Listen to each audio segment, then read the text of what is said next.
Friends, welcome to my academy. Friends, आज के इस क्लास में आपके रीट के एग्ज़ाम के लिए सीडीपी पेपर 1 पेपर 2 दोनों के प्रीवियस क्वेश्चनों को यहाँ पर डिस्कस करने वाले हैं। तो चलिए देखते हैं आज के क्वेश्चन। यहाँ पर आपका फर्स्ट क्वेश्चन क्या दे रखा है, चिंतन अनिवार्य रूप से एक, ठीक है, संज्ञानात्मक गतिविधि, मनोगतिक प्रक्रिया, मनोवैज्ञानिक परिघटना, भावात्मक व्यवहार। देखिए, अगर मैं बात करूँ थिंकिंग की, चिंतन की, तो इसका संबंध आपके किससे होता है, संज्ञानात्मक गतिविधि से, क्योंकि चिंतन करना हो गया, कल्पना करना हो गया, ठीक है, मेमोरी आपकी हो गई, ये सारी चीज़ें किससे संबंधित है, हमारे दिमाग से, हमारे मस्तिष्क से, यानी कि संज्ञानात्मक गतिविधि से। तो फर्स्ट ऑप्शन आपका करेक्ट ऑप्शन हो जाएगा। मनोगतिक प्रक्रिया के अंतर्गत जो बॉडी मूवमेंट होते हैं, जो शारीरिक गतिविधियाँ आती हैं, वो इसके अंतर्गत आ जाएंगे, तो ये ऑप्शन नहीं होगा। मनोवैज्ञानिक परिघटना, ठीक है, ये भी आपका यहाँ पर नहीं होगा। भावात्मक व्यवहार, जैसे कि जो हमारे संवेग होते हैं, रोना हो गया, हंसना हो गया, गुस्सा करना हो गया, ये इसके अंतर्गत आ जाएंगे, ठीक है। तो यहाँ पर आपका फर्स्ट ऑप्शन करेक्ट ऑप्शन हो जाएगा। आगे देखते हैं यहाँ पर क्वेश्चन क्या है, एक बाल केंद्रित कक्षा में बच्चे समानता सीखते हैं। ऑप्शन दे रखा है आपको वैयक्तिक और सामूहिक दोनों रूप से, मुख्य रूप से शिक्षक से, वैयक्तिक रूप से समूहों में, ठीक है। अगर मैं बात करूँ चाइल्ड सेंटर्ड एजुकेशन की, तो ये क्या कहता है, ऐसी एजुकेशन जिसमें कि बच्चों को सेंटर में रख करके सभी गतिविधियाँ कराई जाए, ठीक है। बच्चों को सेंटर में रखने का मतलब क्या हो गया, यानी कि बच्चे की जरूरत के अकॉर्डिंग उसको एजुकेशन प्रोवाइड किया जाए, ठीक है। यहाँ पर जो बच्चे होते हैं वो व्यक्तिगत और सामूहिक दोनों रूप से सीखते हैं, यानी कि खुद से भी चीज़ों को सीखते हैं, ठीक है, कुछ एक्टिविटी वगैरह करके, है ना। और जो आपके चाइल्ड सेंटर्ड एजुकेशन है वो किसकी बात करता है, लर्निंग बाय डूइंग, यानी कि कुछ करके सीखने की बात करता है, ठीक है। तो यहाँ पर बच्चे को ज़्यादा से ज़्यादा एक्टिविटी वगैरह कराई जाती है, ठीक है। और यहाँ पर बच्चा सामूहिक रूप से भी सीखता है, यानी जो उसके फ्रेंड होते हैं उनके साथ में जो है वाद विवाद करता है, चर्चा करता है, ठीक है। तो यहाँ से भी बच्चे जो है अपने विचार को भी दूसरे के सामने रखते हैं और दूसरे बच्चों के विचार को भी जान पाते हैं। तो ये भी सीखने का क्या होता है, अच्छा तरीका होता है। तो इसमें व्यक्तिक और सामूहिक दोनों रूप से बच्चे सीखते हैं चाइल्ड सेंटर्ड एजुकेशन में। तो फर्स्ट ऑप्शन आपका करेक्ट ऑप्शन हो जाएगा। मुख्य रूप से शिक्षक से नहीं, ठीक है। यहाँ पर टीचर और जो स्टूडेंट होते हैं वो दोनों ही एक्टिव होते हैं, यानी कि जो स्टूडेंट होता है वो भी टीचर से क्वेश्चन करता है और टीचर भी स्टूडेंट से क्वेश्चन करते हैं, ठीक है। तो सिर्फ मुख्य रूप से शिक्षक से, ये गलत हो जाएगा। यहाँ पर बच्चे ज़्यादा एक्टिव होते हैं, ठीक है। व्यक्तिगत रूप से नहीं, समूहों में। इससे बढ़िया ऑप्शन क्या है, फर्स्ट वाला, ठीक है। आगे देखते हैं। अब यहाँ पर क्वेश्चन है क्या है, क्वेश्चन इंपॉर्टेंट है। प्याजे के अधिगम के संज्ञानात्मक सिद्धांत के अनुसार वह प्रक्रिया जिसके द्वारा संज्ञानात्मक संरचना को संशोधित किया जाता है डैश कहलाता है, प्रत्यक्षण, समायोजन, समावेशन, स्कीमा, ठीक है। देखिए, जो जीन प्याजे है वो एक वर्ड की बात करते हैं, स्कीमा, ठीक है। स्कीमा क्या होता है, इसको बड़े ध्यान से समझिएगा। जैसे कि मान लीजिए आज आपने कोई चीज़ देखी, कोई भी वस्तु देखी या फिर किसी भी व्यक्ति को देखा, तो उसका क्या होता है, हमारे माइंड में एक स्ट्रक्चर बन जाता है, एक संरचना बन जाता है, ठीक है। जब हम वापस इसी व्यक्ति को या फिर किसी वस्तु को देखते हैं तो हम तुरंत ही पहचान पाते हैं। वो क्यों पहचान पाते हैं, क्योंकि हमारे माइंड में उस चीज़ का स्ट्रक्चर बना हुआ है, संरचना बना हुआ है, ठीक है। तो इन्हीं संरचनाओं के समूह को, ऐसा तो है नहीं कि हम दिन में एक ही चीज़ें देखते हैं, कई सारी चीज़ें देखते हैं। तो हर एक चीज़ का क्या है, हमारे माइंड में एक स्ट्रक्चर बना हुआ है, संरचना बना हुआ है, ठीक है। तो इन्हीं संरचनाओं के समूह को जो जीन प्याजे वो क्या नाम देते हैं, स्कीमा का नाम देते हैं। वो क्या कहते हैं कि हमारे मस्तिष्क में हर एक चीज़ का क्या बना हुआ है, स्ट्रक्चर बना हुआ है, संगठित वे में, यानी कि एक ऑर्गेनाइज्ड वे में, है ना, जिसे स्कीमा कहा जाता है। तो स्कीमा आपने समझा, है ना। अब इसी से संबंधित है आपका समावेशन और समायोजन, ठीक है, यानी कि असिमिलेशन और अकोमोडेशन। इन दोनों प्रक्रियाओं को बहुत ही ध्यान से समझिएगा, ठीक है। अब देखिए, जो आपके माइंड में ये स्कीमा बना हुआ है ना, तो जब आपने किसी चीज़ को देखा, ठीक है, तो आपके माइंड में पहले से भी बहुत सारी चीज़ों का स्कीमा बना हुआ है ना, यानी कि आपने पहले से भी बहुत सारी चीज़ें देख रखी है, तो उसका आपके माइंड में स्ट्रक्चर बना हुआ है, ठीक है। अब आपने कोई नई चीज़ देख ली तो इसका भी आपके माइंड में एक नया स्कीमा बन गया, है ना। तो यहाँ पर जब आपने कोई चीज़ अपने स्कीमा में ऐड की, यानी कि अपने दिमाग में ऐड की, मस्तिष्क में, ठीक है, कोई नया स्ट्रक्चर ऐड किया, तो इसको क्या कहते हैं, इस प्रक्रिया को समावेशन, ठीक है, यानी कि आपने असिमिलेट कर दिया, ठीक है। जस्ट ऐड करने की बात हो तब, है ना, तो आपने क्या किया, असिमिलेशन कर लिया, ठीक है। बट अगर आपने इसी चीज़ को दोबारा देखा और इसमें क्या हो गया, कुछ चेंज हो गया, जैसे कि पहले आपने कोई मकान देखा था जो कि एक तल्ला था, ठीक है, फिर जब वापस आपने उस मकान को देखा तो वो 2 तल्ला बन गया था, ठीक है। तो यहाँ पर आप क्या करेंगे, इसी वाले स्ट्रक्चर में चेंज करेंगे कि हाँ, पहले ये मकान जो 1 तल्ला हुआ करता था, अब 2 तल्ला हो गया, ठीक है। तो आप जब अपने स्कीमा में बदलाव कर रहे हैं, है ना, जो स्ट्रक्चर आपने अपने माइंड में बनाया था उसमें जब चेंज कर रहे हैं, ठीक है, बदलाव करें, परिवर्तन करें, तो वहाँ पर क्या होता है, अकोमोडेशन, यानी कि समायोजन का प्रोसेस होता है। तो ये बात ध्यान रखिएगा कि जब भी बदलाव, चेंज वगैरह की बात की जाए तो वहाँ पर आपका होगा अकोमोडेशन, यानी कि समायोजन, ठीक है। अब यहाँ पर इस क्वेश्चन को बड़े ही ध्यान से जो है रीड कीजिएगा, है ना। जीन प्याजे के अधिगम के संज्ञानात्मक सिद्धांत के अनुसार वह प्रक्रिया जिसके द्वारा संज्ञानात्मक संरचना को संशोधित, ठीक है, यानी कि परिवर्तन करने की बात की जा रही है, बदलाव करने की बात की जा रही है, ठीक है, डैश कहलाती है, तो वो क्या कहलाएगी, समायोजन कहलाएगी। ठीक है, सिर्फ ऐड करने की बात की जाए, ठीक है, तो आपका होगा समावेशन, लेकिन उसमें संशोधन, परिवर्तन, ठीक है, बदलाव करने की बात की जाए तो क्या होगा आपका अकोमोडेशन। ठीक है, तो आई होप कि ये क्वेश्चन आप सभी को यहाँ पर समझ में आया होगा। तो बी ऑप्शन आपका करेक्ट ऑप्शन हो जाएगा। आगे देखते हैं।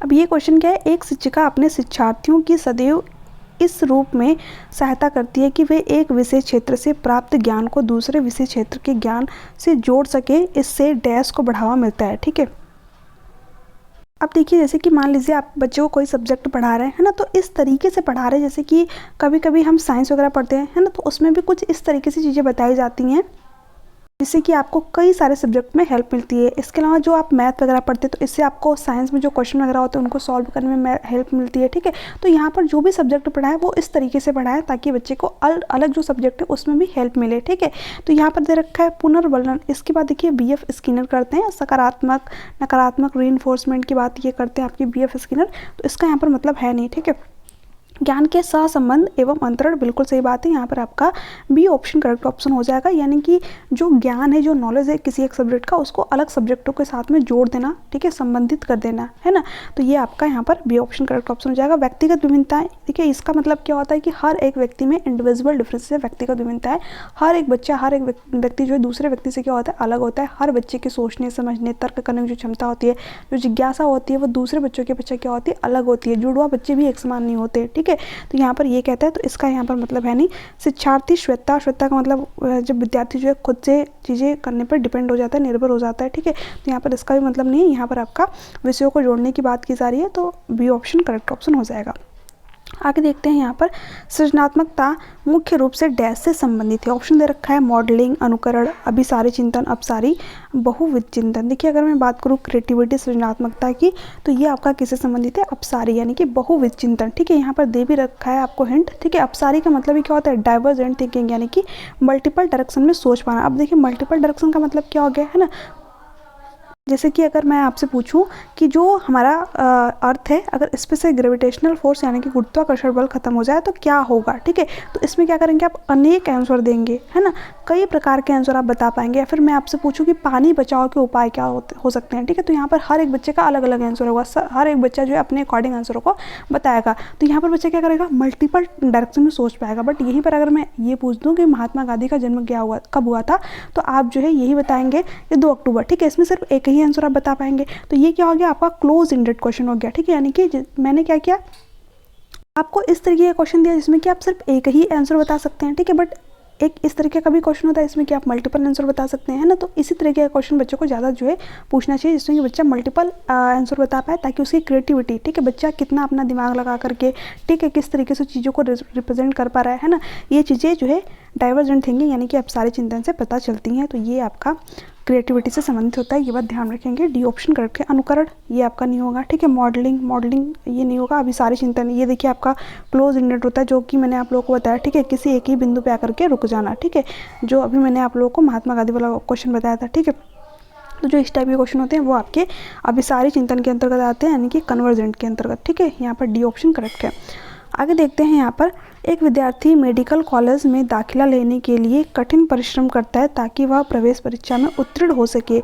यह विद्यार्थी डैश रूप से अभिप्रेरित है, व्यक्तिक, अनुभविक, आंतरिक, बाह्य। ठीक है, अब देखिए जो ये विद्यार्थी है ना, वो कैसे अभिप्रेरित है, आंतरिक रूप से। ठीक है, आंतरिक रूप से क्योंकि देखिए जैसे मान लीजिए, ठीक है, आंतरिक रूप से अभिप्रेरित का मतलब क्या होता है, जिस चीज़ को हम खुद करना चाहें, ठीक है, या फिर उस चीज़ में हमारा इंटरेस्ट हो, तो वहाँ पर जो बच्चा या फिर जो व्यक्ति होता है वो क्या होता है, इंटरनल रूप से मोटिवेटेड होता है ना। जैसे कि कई लोग जो है संगीत में अच्छा करना चाहते हैं, है ना, या फिर कई लोग को क्रिकेट खेलना पसंद होता है, कई लोग जो है पढ़ाई में अच्छा कर जाते हैं, है ना।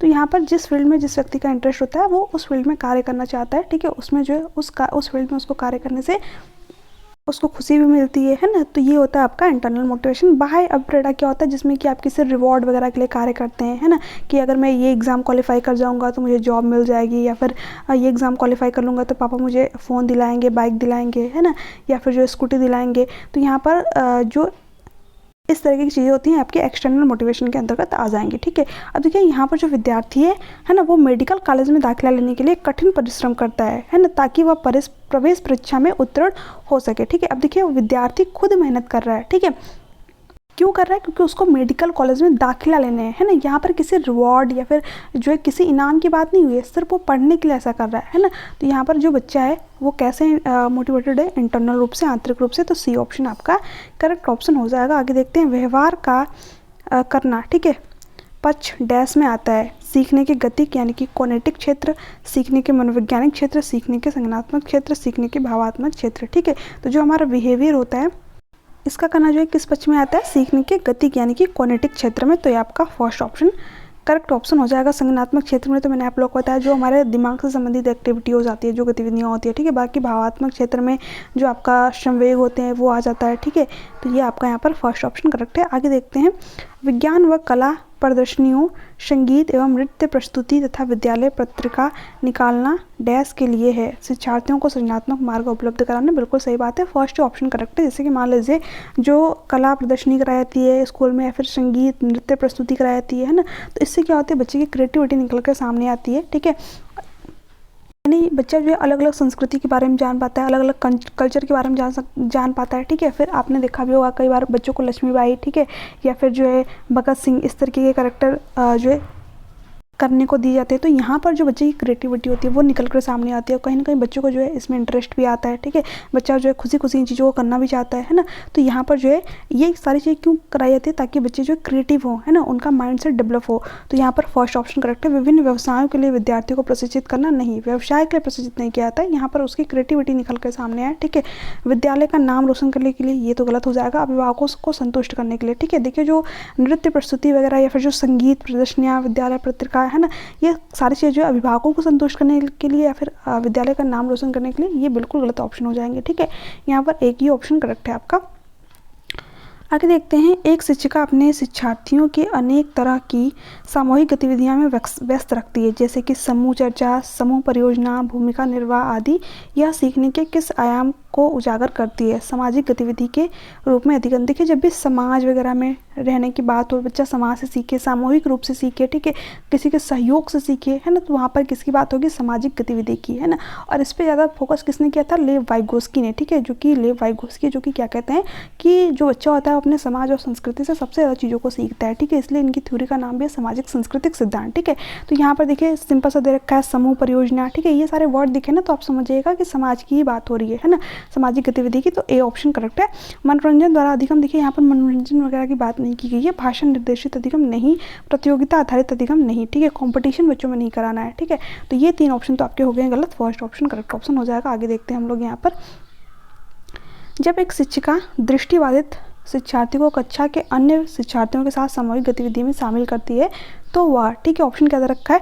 कक्षा के लिए सीखने हेतु बाधाएं उत्पन्न करे। देखिए बच्चा कैसा भी हो, है ना, कोई भी डिसेबल बच्चा हो, जैसे कि सुनने में बाधित है या फिर दृष्टिबाधित है ना, तो उसको जो है अगर आप सामान्य क्लासरूम में अन्य शिक्षार्थियों के साथ समाहित करते हैं, ठीक है, तो यहाँ पर बाधाएं उत्पन्न नहीं होती है, ठीक है। उस बच्चे को भी मतलब कहीं ना कहीं सीखने का अपॉर्चुनिटी मिलता है, मौका मिलता है, ठीक है। और सभी बच्चे जो है कहीं ना कहीं उस बच्चे को भी महत्व देते हैं, है ना। तो ये जो है कक्षा के सीखने के लिए बाधाएं होती है। देखिए कभी कभी जो डिसेबल चाइल्ड होते हैं ना वो सामान्य बच्चों से भी ज़्यादा अच्छा कर जाते हैं, है ना। तो इसलिए किसी भी बच्चे को उसकी डिसेबिलिटीज़ के आधार पर कम नहीं आंकना चाहिए, है ना। तो यहाँ पर ये गलत हो जाएगा कि उसके जो है अन्य बच्चों के सीखने में बाधाएं उत्पन्न होगा, है ना। समावेशी शिक्षा की भावना के अनुसार कार्य कर रही है। आगे क्या है? सभी शिक्षार्थियों में दृष्टिबाधिता शिक्षार्थी के प्रति सहानुभूति विकसित करने में मदद करे। देखिए कभी भी बच्चे के प्रति सहानुभूति आपको नहीं दिखानी है, ठीक है। सहानुभूति का मतलब क्या हो गया? दया दिखाना, ठीक है। इससे क्या होता है बच्चे के अंदर जो है एक कहीं ना कहीं एक निगेटिव इम्पैक्ट पड़ता है उसके ऊपर कि हाँ मैं दूसरे बच्चों से अलग हूँ या फिर जो है मैं डिसेबल हूँ तो मैं कुछ कर ही नहीं सकता, है ना। तो सहानुभूति की भावना आपको नहीं दिखानी है, दया की भावना, ठीक है। बेचारा, कई बार लोग कह देते हैं अरे बेचारा के पास आँख नहीं है, ठीक है। तो ये बहुत ही गलत चीज़ होती है। आपको समानुभूति यानी कि अगर आप उसकी जगह पर होते हैं तो कैसा फील करते हैं, ठीक है, इस प्रकार की भावना बच्चे के सामने प्रदर्शित करती है, ठीक है। और हर एक बच्चा सीख सकता है चाहे वो डिसेबल हो या फिर कैसे, बट उसको उसके अकॉर्डिंग चीज़ें प्रोवाइड करनी है, ठीक है। सिर्फ दया की भावना नहीं दिखानी है। तो आपको बच्चे के अकॉर्डिंग उसको चीज़ें प्रोवाइड करनी है, जैसे कि ब्रेल लिपि वगैरह हो गया, दृष्टिबाधित छात्रों के लिए डिज़ाइन किया जाता है, ठीक है। इसके अलावा जो बोलने वाली पुस्तकें होती हैं आप उसको वो प्रोवाइड कर सकते हो, ताकि वो भी बच्चा सीख सके, वो भी बच्चा अपने आप को किसी बच्चे से कम ना समझे, ठीक है। उसको भी लगे कि हमें सीखने के अवसर प्रोवाइड किए जा रहे हैं, हम भी कुछ कर सकते हैं, सीख सकते हैं। उसके सामने जो आप तमाम एग्जाम्पल प्रस्तुत कीजिए जो कि दृष्टिबाधित होते हुए भी व्यक्ति बहुत जो है अच्छा खासा कार्य किए हुए, जैसे कि लुईस पास्चर आपके हो गए, है ना। उनकी दोनों आंखें नहीं थी बट उन्होंने फिर भी जो है अपने ब्रेल लिपि की खोज की थी, है ना। तो इस तरीके के बच्चे के सामने एग्जाम्पल प्रस्तुत कीजिए ताकि बच्चा मोटिवेट हो सके और चीज़ों को सीखना चाहे, है ना। तो ये गलत है। दृष्टिबाधित शिक्षार्थी पर संभवतः तनाव बढ़ रहा है, देखिए ये गलत हो जाएगा, ठीक है। यहाँ पर तनाव वगैरह नहीं बढ़ रहा है, ठीक है। उसको आपको सामान्य बच्चों की तरह ही ट्रीट करना है, हाँ, बट उसको जैसी ज़रूरत है उसके अकॉर्डिंग उसको चीज़ें भी प्रोवाइड करनी है, ठीक है। तो यहाँ पर बी ऑप्शन करेक्ट है कि जो टीचर है अगर वो जो है एक दृष्टिबाधित छात्र को सामान्य बच्चों के साथ में समाहित करती है तो किसका जो है पालन कर रही है, समावेशी शिक्षा है। कि जो समावेशी शिक्षा है वो यही कहती है कि एजुकेशन फॉर ऑल, यानी कि बच्चा कैसा भी हो, डिसेबल हो, ठीक है, गिफ्टेड हो, है ना, या फिर जो है वंचित पृष्ठभूमि से, हम सभी बच्चों को एजुकेशन प्रोवाइड करेंगे, बट कैसी एजुकेशन देंगे, as per need. As per need का मतलब क्या होगा, बच्चे की आवश्यकता के अनुसार, ठीक है, जैसे बच्चे की जरूरत है उसके अकॉर्डिंग जो है उसको चीज़ें प्रोवाइड करना है ना। आगे है, एक शिक्षिका अपने शिक्षण में दृश्य श्रव्य सामग्री और शारीरिक गतिविधियों का प्रयोग करती है क्योंकि वह शिक्षक को आराम देती है। देखिए ये तो गलत हो जाएगा कि शिक्षक को आराम देने के लिए दृश्य श्रव्य सामग्री का हेल्प लिया जा रहा है ना। वे प्रभावी आकलन को सुगम बनाती है, वे शिक्षार्थियों को विविध उपलब्ध कराते हैं, इनमें अधिकतम इंद्रियों का उपयोग सीखने को संवर्धित करता है, ठीक है। देखिए यहाँ पर जो आपका करेक्ट ऑप्शन हो जाएगा वो क्या हो जाएगा, ऑप्शन नंबर डी, ठीक है। क्योंकि जब बच्चा दृश्य श्रव्य सामग्री का यूज़ कर रहा है, दृश्य श्रव्य सामग्री का मतलब क्या होगा, जिसको सुन भी रहा है देख भी रहा है। जैसे कि मान लीजिए जब आप ऑनलाइन रीडिंग कर रहे हैं ना, तो यहाँ पर आप मुझे सुन भी रहे हैं, ठीक है, और यहाँ पर जो भी इमेज वगैरह आपको दिखाई दे रहे हैं वो आप उसको देख भी पा रहे हैं, ठीक है। तो दो चीज़ें हो गई, सुन भी रहे हैं देख भी रहे हैं, तो यानी कि आपकी जो ज्ञान इंद्रियाँ है वो ज़्यादा एक्टिव है ना। तो जब आप किसी चीज़ को सुन भी लेते हैं देख भी लेते हैं ना, तो वो चीज़ें जो है आपको लंबे टाइम के लिए याद रह जाती हैं, ठीक है। तो इनमें अधिकतम इंद्रियों का उपयोग सीखने को संदर्भित करता है, यानी कि बच्चा जो है अपनी इंद्रियों का यूज करता है और जो है अपने ज्ञान को लंबे समय तक बनाए रखता है। तो डी ऑप्शन आपका करेक्ट ऑप्शन हो जाएगा। इसलिए जो है यहाँ पर बॉडी एक्टिविटी है ना, जो श्रव्य दृश्य सामग्री उसका यूज करना चाहिए एज अ टीचर के रूप में, ठीक है। क्योंकि बच्चा जितना ज़्यादा एक्टिव होता है उतना ज़्यादा चीज़ों को अच्छी तरीके से सीख पाता है, समझ पाता है। आगे देखते हैं, कोहल वर्ग के अनुसार सही और गलत के प्रश्न के बारे में निर्णय लेने में शामिल चिंतन प्रक्रिया को क्या कहा जाता है। सहयोग की नैतिकता, नैतिक तर्कड़ा, नैतिक यथार्थवाद, नैतिक दुविधा, ठीक है। देखिए जब सही और गलत के बीच में निर्णय लेना, जैसे कि मान लीजिए कई बार क्या होता है कि हम जो असमंजस की स्थिति में फंस जाते हैं। जैसे कि मान लीजिए आप, ऐसा भगवान न करे कि वो कभी, ठीक है, आप एग्ज़ाम देने जा रहे हो, ठीक है, वहीं पर किसी की तबीयत खराब हो गई, ठीक है। अब उसकी जो है इतनी ज़्यादा तबीयत खराब है कि उसको हॉस्पिटल भी ले जाना ज़रूरी है, ठीक है, और आपका एग्ज़ाम भी ज़रूरी है ना। तो वहाँ पर क्या होता है, असमंजस की स्थिति हो जाती है, ठीक है, क्योंकि आपका एग्ज़ाम भी इंपॉर्टेंट है और उस व्यक्ति की जान बचाना भी इंपॉर्टेंट है, ठीक है। तो यहाँ पर जो है सही और गलत का इंसान जो है फैसला नहीं ले पाता है कई बार, ठीक है। तो यहाँ पर यही पूछ रखा है कि सही और गलत के प्रश्न के बारे में निर्णय लेने में शामिल चिंतन प्रक्रिया को क्या कहा जाता है, ठीक है। तो इसको क्या कहा जाता है, नैतिक यथार्थवाद, ठीक है। तो सी ऑप्शन आपका करेक्ट ऑप्शन हो जाएगा, ठीक है। आगे देखते हैं, एक विद्यार्थी अपने समकक्ष व्यक्तियों के समूह के प्रति आक्रामक व्यवहार करता है और विद्यालय के मानदंडों को नहीं मानता है। इस विद्यार्थी को डैश में सहायता की आवश्यकता है, ठीक है। ऑप्शन दे रखा है भावात्मक क्षेत्र, उच्च स्तरीय चिंतन कौशल, संज्ञानात्मक क्षेत्र, मनोगत्यात्मक क्षेत्र, ठीक है। अब देखिए जो विद्यार्थी है वो कैसा व्यवहार कर रहा है, आक्रामक व्यवहार, ठीक है। यानी कि कई बार देखते होंगे जो विद्यार्थी होते हैं काफ़ी उतरंड होते हैं, है ना, मतलब हर बार जो है मारपीट करते हैं, झगड़े कर लेते हैं, है ना।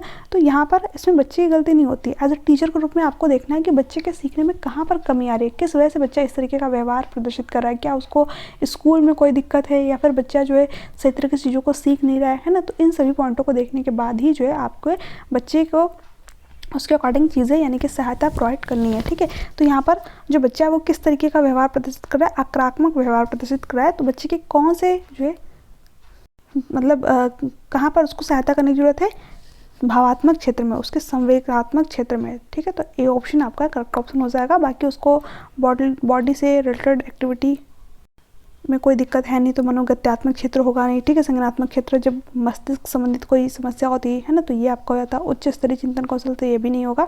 आज का लास्ट क्वेश्चन है, शिक्षकों को यह सलाह दी जाती है कि वे अपने शिक्षार्थियों को सामूहिक गतिविधियों में शामिल करें, क्योंकि सीखने को सुगम बनाने के लिए अतिरिक्त ये भी सहायता करती है। तो मैंने बताया ना, जब भी सामूहिक गतिविधि की बात हो, ठीक है, या फिर जो है समूह में सीखने की बात हो, ठीक है, तो वहाँ पर कौन सा ऑप्शन आपका सही होगा? समाजीकरण। ठीक है, तो यहाँ पर बी ऑप्शन करेक्ट ऑप्शन हो जाएगा। दुश्चिंता आपका मूल्य द्वंद्व, ठीक है, आक्रामकता, ये सारी चीज़ें आपकी नहीं होंगी यहाँ पर बी ऑप्शन करेक्ट ऑप्शन हो जाएगा। तो फ्रेंड्स, ये थे आपके आज के कुछ क्वेश्चन। अब देखिए, इसके पहले मैंने आप सभी को जो है कंप्लीट मैराथन क्लास कराई हुई, इसमें कि सारे के सारे कॉन्सेप्ट मैंने आप लोगों के साथ में डिस्कस किए हुए हैं। तो अगर उस क्लास में एक अच्छा रिस्पॉन्स मिलता है मुझे, तो आज शाम तक जो है जो आपके जितने भी मनोवैज्ञानिक है उनकी क्लासेस आपकी अपलोड हो जाएंगी, जिसमें कि कंप्लीट थ्योरी आपको एक ही क्लास में प्रोवाइड कर दी जाएगी, और उस क्लास को देखने के बाद में आपके जो है अपने एग्जाम में एक अच्छा स्कोर कर पाएंगे। ठीक है, तो आप सभी जो है सपोर्ट जरूर कीजिएगा चैनल को। ठीक है, जिन्होंने अभी तक टेलीग्राम चैनल को ज्वाइन नहीं किया है, टेलीग्राम चैनल को भी ज्वाइन कर लीजिएगा। ठीक है, और इसके जो पहले की क्लासेस हुई उसको भी जरूर देख लीजिएगा, क्योंकि वहाँ से भी आपको बहुत ही हेल्प मिलने वाली है। ठीक है, तो इस तरीके से हम लोगों ने यहाँ पर क्वेश्चन को कंप्लीट किया। अब आगे चलते हैं, नेक्स्ट क्लास में हम लोग देखेंगे जो आपके कुछ क्वेश्चन रह गए। ठीक है, उन क्वेश्चनों को भी हम लोग यहाँ पर डिस्कस करेंगे। ठीक है, तो इसके अलावा अगर आपके कोई डाउट, कोई क्वेश्चन रह जाते हैं तो आप मुझे नीचे कमेंट सेक्शन में कमेंट करके पूछ सकते हैं। चलिए मिलते हैं नेक्स्ट क्लास में, तब तक के लिए bye bye, take care, thanks for watching, thank you so much.